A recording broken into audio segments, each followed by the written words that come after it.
Good day. Here are the stories for the Manila Times for Friday, September 17, 2021. President Rodrigo Duterte has ordered the Commission on Audit to look into the books of the Philippine Red Cross, claiming that Senator Richard Gordon reaped undue benefits for serving as concurrent chairman of the private humanitarian organization.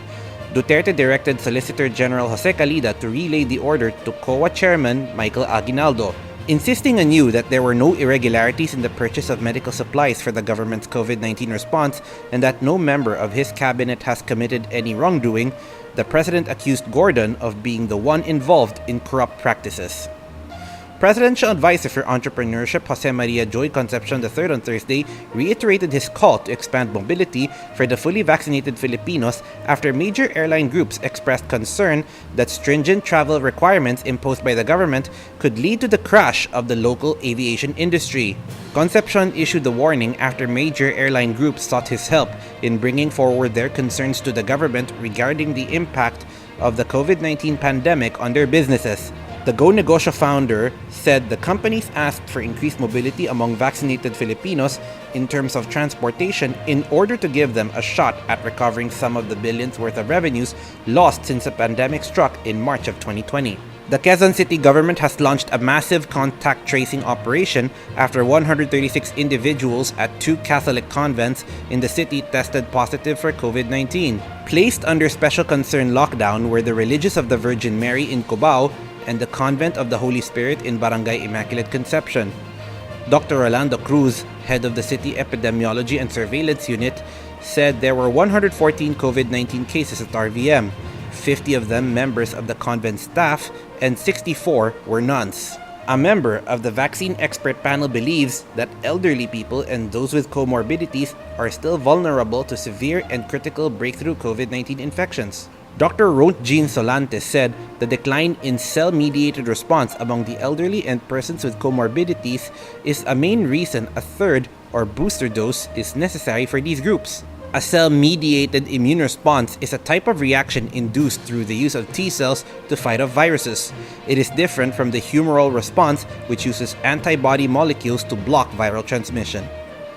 The Philippines will get 10 million more doses of Pfizer-BioNTech's COVID-19 vaccine from the COVAX facility, vaccine czar Carlito Galvez Jr. said on Thursday. During a briefing with President Rodrigo Duterte, Galvez said the United States government initially pledged about 6 million Pfizer doses, but later added 4.5 million doses. Galvez thanked the World Health Organization for making good on its pledge for an additional 10 million doses of Pfizer. Defense Secretary Delfin Lorenzana and Foreign Affairs Secretary Teodoro Locsin Jr. went to the United States to thank its government for the vaccine donation, he added. The Philippines received over 54.5 million doses, 13 million of which are from the COVAX facility and 3.6 million donated by other countries. This number included the latest delivery of over 700,000 Pfizer doses on Wednesday night. Malacanang on Thursday gave its assurances that the police and the military are ready to counter any possible terror threats. Palace spokesman Harry Roque Jr. said authorities have been on heightened alert since the Marawi siege in 2017, or way before the release of an advisory by the Japanese embassy in Manila warning of possible terror attacks in Southeast Asian countries. In business, ratification of the Regional Comprehensive Economic Partnership or RCEP will benefit the Philippines and help the country recover, speakers told an online forum organized by the Manila Times on Wednesday. The RCEP is a free trade agreement between the 10-member Association of Southeast Asian Nations, China, Japan, Australia, New Zealand, and South Korea. Signed just last November, it will have to be ratified by 6 ASEAN members and 3 non-ASEAN signatories to take effect. To date, only Singapore, China, and Japan have done so. In sports, the Games and Amusement Board has required all boxers fighting locally to undergo a hematoma screening after every bout.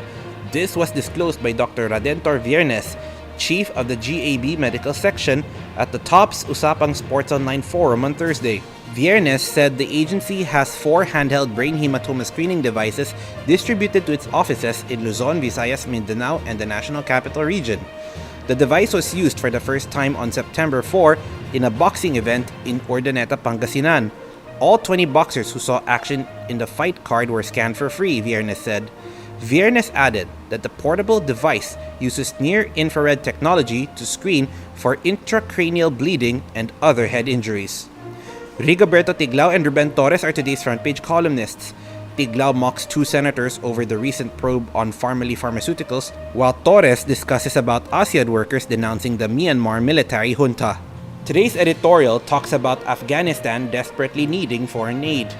Read the full version on the paper's opinion section or listen to the voice of the Times. For more news and information, get a copy of the Manila Times on print, subscribe to its digital edition, or log on to www.manilatimes.net. Follow us on Twitter, Facebook, or Instagram, and keep up with the Times. On behalf of the Manila Times, this is Arik John Sequo reporting.